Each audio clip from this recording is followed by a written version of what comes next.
नमस्कार बच्चों, एक बार फिर से स्वागत है आपका यूट्यूब चैनल सरल स्टडी सर्कल पे।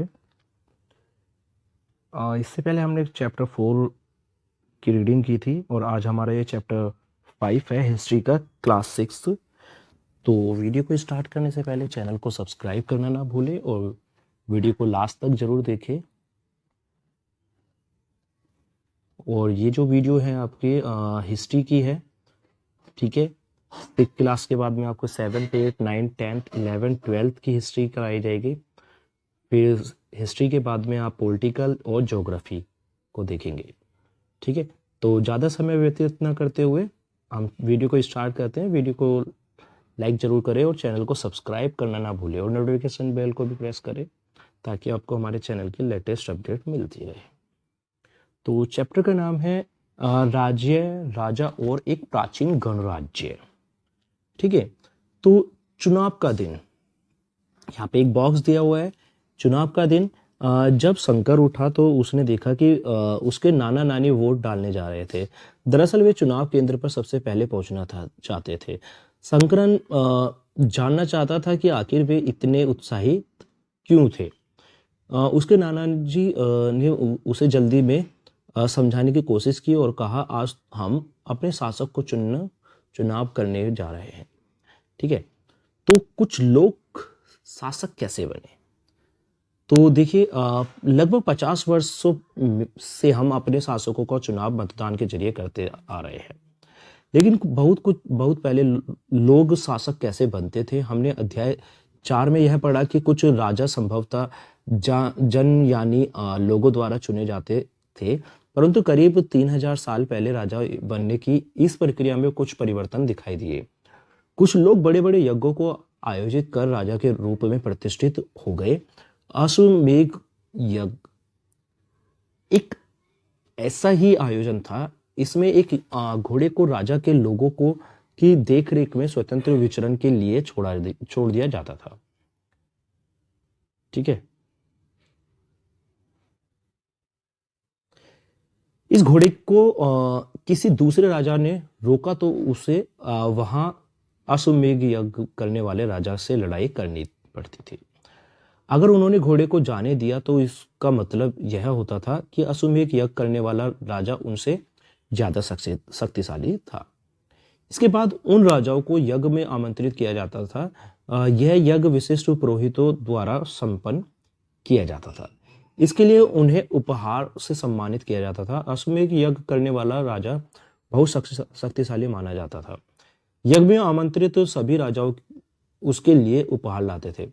इन सभी आयोजनों में राजा का मुख्य स्थान होता था। उसे राज सिंहासन या बाघ की खाल के एक ऐसे विशेष आसन पर बैठाया जाता था। युद्ध क्षेत्र में राजा का सारथी ही उसका सहचर होता था। यज्ञ के अवसर पर वह राजा की विजय तथा अन्य गुणों का गान करता था। राजाओं के सगे संबंधी, खासकर उसकी रानियां तथा पुत्रों को भी कई छोटे छोटे अनुष्ठान करने होते थे। अन्य सारे आमंत्रित राजाओं का काम सिर्फ बैठकर यज्ञ की पूरी प्रक्रिया को देखना भर था। राजा के ऊपर पुरोहित पवित्र जल के छिड़काव के साथ साथ अन्य कई अनुष्ठान करता था। विष तथा वैश्य जैसे सामान्य लोग उपहार लाते थे। जिन्हें पुरोहित शूद्र मानते थे, उन्हें कई अनुष्ठानों में शामिल नहीं किया जाता था। यह यज्ञ इस यज्ञ में उपस्थित होने वालों की एक सूची बनाओ। पैसे के आधार पर वहां कौन कौन वर्ग शामिल थे, ठीक है। वर्ण होता क्या है? इस समय उत्तर भारत में खासकर गंगा यमुना क्षेत्र में कई ग्रंथ रचे गए। ऋग्वेद के बाद रचे होने के कारण ये उत्तर वैदिक ग्रंथ कहे जाते थे। इनके अंतर्गत सामवेद, यजुर्वेद, अथर्ववेद तथा अन्य ग्रंथ शामिल हैं। पुरोहितों द्वारा रचित इन ग्रंथों में विभिन्न प्रकार के अनुष्ठान और उनके संपादन की विधियां बताई गई हैं। इनमें सामाजिक नियमों के बारे में भी बताया गया है। उस समय समाज में कई समूह थे, जिनमें पुरोहित, योद्धा, कृषक, पशुपालक, व्यापारी, शिल्पकार, श्रमिक, मछली पकड़ने वाले तथा जंगल में रहने वाले लोग शामिल थे। जहां कुछ पुरोहित तथा योद्धा वैभवशाली थे, वहीं कुछ कृषक और व्यापारी भी धनवान थे। दूसरे और पशुपालक, शिल्पकार, श्रमिक, मछली पकड़ने वाले, शिकारी तथा भोजन संग्राहक निर्धन थे। पुरोहितों ने लोगों को 4 वर्गों में विभाजित किया, जिन्हें वर्ण कहते हैं। उनके अनुसार प्रत्येक वर्ण के अलग अलग कार्य निर्धारित थे। पहला वर्ण ब्राह्मणों का था। उनका काम वेदों का अध्ययन, अध्यापन और यज्ञ करना था, जिनके लिए उन्हें उपहार मिलता था। दूसरे स्थान पर शासक था, जिन्हें क्षत्रिय कहा जाता था। उनका काम युद्ध करना और लोगों की रक्षा करना था। तीसरे स्थान पर विश्व या वैश्य थे। इनमें कृषक, पशुपालक, व्यापारी आदि आते थे। क्षत्रिय और वैश्य दोनों को ही यज्ञ करने का अधिकार प्राप्त था। वर्णों में अंतिम स्थान शूद्रों का था। इनका काम अन्य तीनों वर्णों की सेवा करना था। इन्हें कोई अनुष्ठान करने का अधिकार नहीं था। प्राय औरतों को भी शूद्रों के समान माना गया है। महिलाओं तथा शूद्रों को वेदों के अध्ययन का अधिकार नहीं था। पुरोहितों के अनुसार सभी वर्णों का निर्धारण जन्म के आधार पर होता था। उदाहरण के तौर पर ब्राह्मण माता पिता की संतान ब्राह्मण ही होती थी। बाद में कुछ लोगों ने अछूत माना गया। अछूत वर्गों में कुछ शिल्पकार, शिकारी तथा भोजन संग्राहक शामिल थे। साथ ही इनमें वे भी आते थे जो शवों को दफनाने या जलाने का काम करते थे। इन लोगों के से संपर्क अपवित्र माना जाता था। कई लोगों ने ब्राह्मणों द्वारा बनाई हुई इस वर्ण व्यवस्था को स्वीकार नहीं किया। कुछ राजा स्वयं को पुरोहित से श्रेष्ठ मानते थे। कुछ लोग जन्म के आधार पर वर्ण निर्धारण सही नहीं मानते थे। इसके अतिरिक्त कुछ लोग व्यवसाय के आधार पर लोगों के बीच भेदभाव उचित नहीं समझते थे, जबकि कुछ लोग चाहते थे कि अनुष्ठान संपन्न करने का अधिकार सबका हो। कई लोगों ने छुआछूत की आलोचना की। इस उपमहाद्वीप के पूर्वोत्तर क्षेत्र जैसे कई इलाकों में सामाजिक आर्थिक असमानता बहुत कम थी, जहां पुरोहितों का प्रभाव भी बहुत सीमित था। चित्रित धूसर पात्र, इस तरह के पात्रों में ज्यादातर थालियां और कटोरियां ही मिलती है। ये पात्र बहुत ही पतली सतह के, सुंदर और चिकनी है।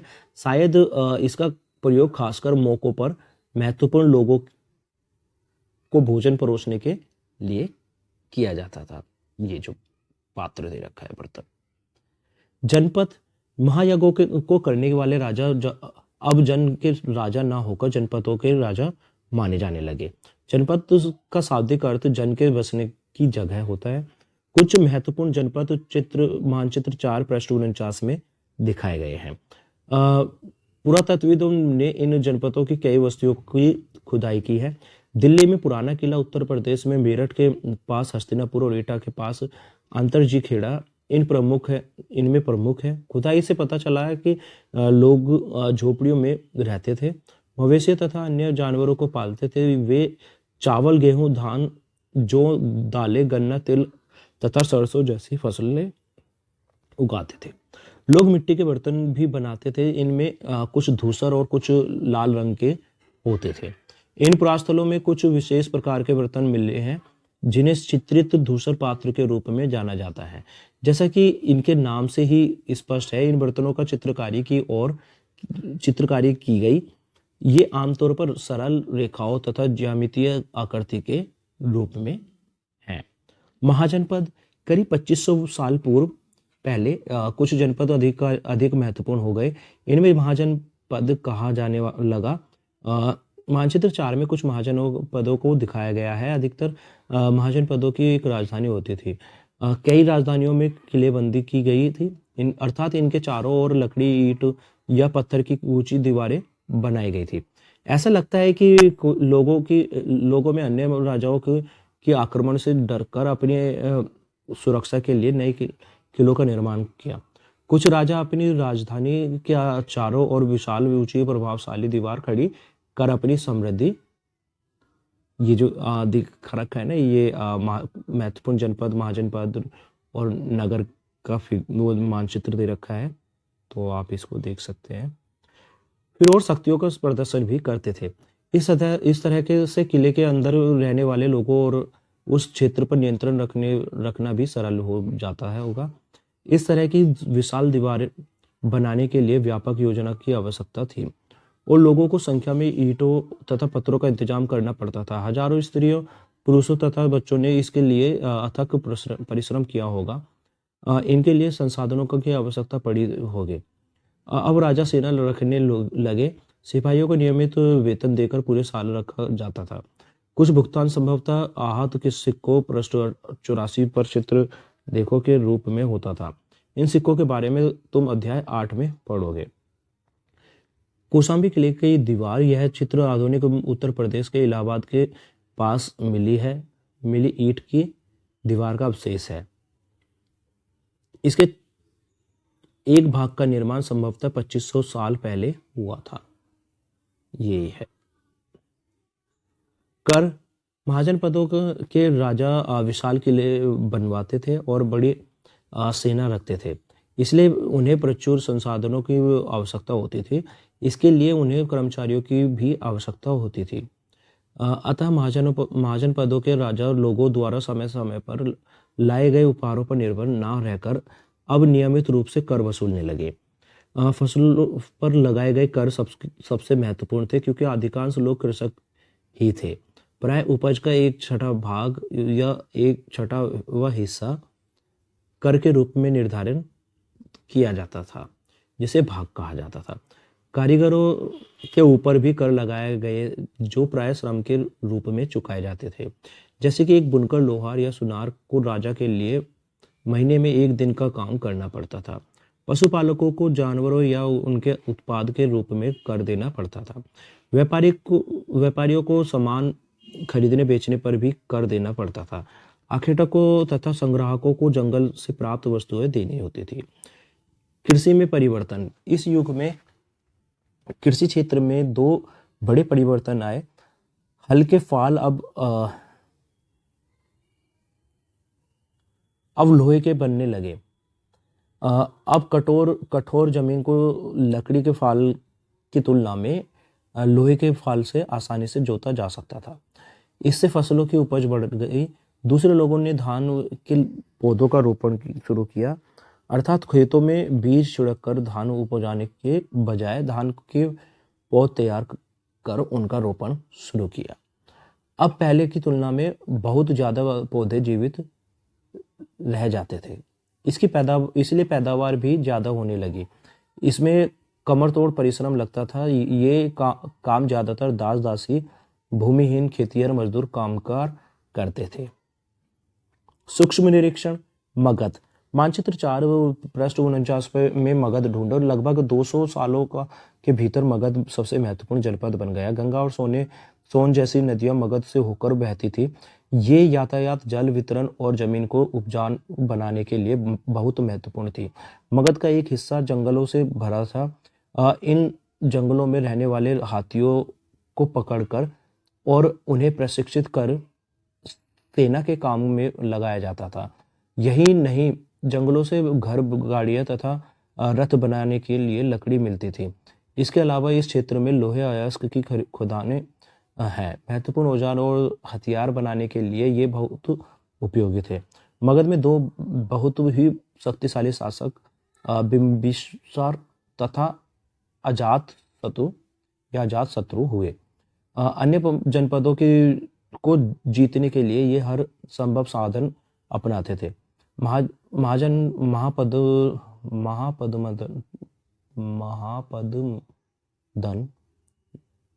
महापद्म नंद एक और महत्वपूर्ण शासक थे। उन्होंने अपने नियंत्रण का क्षेत्र उपमहाद्वीप के उत्तर पश्चिमी भाग तक फैला लिया था। बिहार में राजगृह, आधुनिक राजगीर कई सालों तक मगध की राजधानी बनी रही। बाद में पाटलिपुत्र, आज पटना को राजधानी बनाया गया है। 2300 साल से भी पहले की बात है। मैसिडोनिया का राजा सिकंदर विश्व विजय करना चाहता था।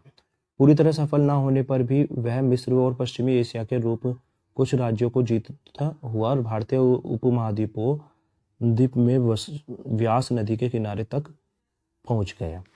जब उसने मगध की ओर कूच करना चाहा तो उसके सिपाहियों ने इनकार कर दिया। वे इस बात से भयभीत थे कि भारत के शासकों के पास पैदल रथ और हाथियों की बहुत बड़ी सेना है। गण शब्द का प्रयोग कई सदस्यों वाले समूह के लिए किया जाता है। संघ अर्थात संगठन या सभा। वज्जी, जैसा कि तुमने ऊपर पढ़ा, मगध एक शक्तिशाली राज्य बन गया था। उसके नज़दीक ही वज्जी राज्य था जिसकी राजधानी वैशाली बिहार थी। यहाँ एक अलग किस्म की शासन व्यवस्था थी जिसे गण या संघ कहते थे। गण या संघ में कई शासक होते थे। कभी कभी लोग एक साथ शासन करते थे जिसमें से प्रत्येक व्यक्ति राजा कहलाता था। ये सभी राजा विभिन्न अनुष्ठानों को एक साथ संपन्न करते थे। सभागारों में बैठकर ये बातचीत, बहस और वाद विवाद के जरिए तय करते थे कि क्या करना है और किस तरह करना है। शत्रुओं के आक्रमण से निपटने के लिए वे मिलकर चर्चाएं करते थे। स्त्रियां, दास तथा कामगार इन सभाओं में हिस्सा नहीं ले सकते थे। बुद्ध और महावीर, जिनके बारे में तुम अध्याय 6 में पढ़ोगे, दोनों ही गण या संघ से संबंधित थे। बौद्ध साहित्य में संघ के जीवन का बहुत ही सजीव वर्णन मिलता है। वज्र संघ का यह वर्णन दिग्ग निकाय से निकाल लिया गया है। दिग्ग निकाय एक प्रसिद्ध बौद्ध ग्रंथ है जिसमें बुद्ध के कई व्याख्यान दिए गए हैं। इन्हें करीब 2300 साल पहले लिखा गया था। अजातशत्रु और वज्जी संघ। अजातशत्रु वज्जी संघ पर आक्रमण करना चाहते थे। उन्होंने अपने मंत्री वस्कार को बुद्ध के पास सलाह के लिए भेजा। बुद्ध ने उनसे पूछा कि क्या वज्जी सभाएं नियमित रूप से होती हैं तथा उनमें सभी सदस्य उपस्थित हैं। जब उन्हें पता चला कि ऐसा होता है, उन्होंने कहा कि वज्जीवासी तब तक उन्नति करते रहेंगे जब तक वे पूर्ण और नियमित सभाएं करते रहेंगे, आपस में मिलजुल कर काम करते रहेंगे, पारंपरिक नियमों का पालन करते रहेंगे, बड़ों का सम्मान, समर्थन और उनकी बातों पर ध्यान देते रहेंगे। वज्जी महिलाओं के साथ जोर जबरदस्ती नहीं करेंगे और उन्हें बंधक नहीं बनाएंगे। शहरों और गांवों में चैत्यों का रखरखाव करेंगे, विभिन्न मतावलंबी संतों का सम्मान करेंगे और उनके आने या जाने पर कोई रोक नहीं लगाएंगे। कई शक्तिशाली राजा इन संघों को जीतना चाहते थे। इसके बावजूद उनका राज्य अब से लगभग 1500 साल पहले तक चलता रहा। उसके बाद गुप्त शासकों ने गण और संघ पर विजय प्राप्त करने कर उन्हें अपने राज्य में शामिल कर लिया। इनके बारे में तुम अध्याय 10 में पढ़ोगे। अन्यत्र अपने एटलस में यूनान और एथेंस को ढूंढो। लगभग 2500 साल पहले एथेंस के लोगों ने एक शासन व्यवस्था की स्थापना की जिसे प्रजातंत्र या गणतंत्र कहते हैं। यह व्यवस्था लगभग 200 सालों तक चली। इसमें 30 साल से ऊपर के उन सभी पुरुषों पर को पूर्ण नागरिकता प्राप्त थी जो दास नहीं थे। वहाँ एक सभा थी जो महत्वपूर्ण विषयों पर निर्णय लेने के लिए साल भर में कम से कम 40 बार बुलाई जाती थी। इस सभा में सभी नागरिक भाग ले सकते थे। शासन के कई पदों पर नियुक्ति लॉटरियों द्वारा की जाती थी। नगरों सभी नागरिकों को सेना और नौसेना में अपनी सेवाएं देनी होती थी।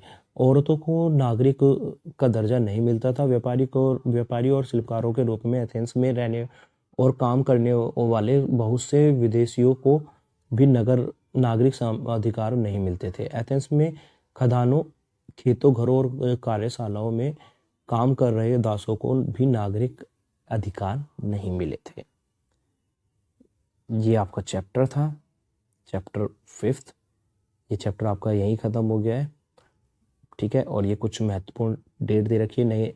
नए शासक लगभग 3000 साल पहले, महाजनपद 3000 साल पहले, सिकंदर का आक्रमण, दिग्ग निकाय का लेखन लगभग 2300 साल पहले और गण या संघ राज्यों का अंत 1500 साल पहले। तो ये आपका चैप्टर यहाँ समाप्त हो गया है। तो अगली वीडियो देखने के लिए चैनल को सब्सक्राइब करना ना भूलें और वीडियो को लास्ट तक देखने के लिए बहुत बहुत धन्यवाद। और नोटिफिकेशन बेल को प्रेस जरूर करें। Thank you for watching this video.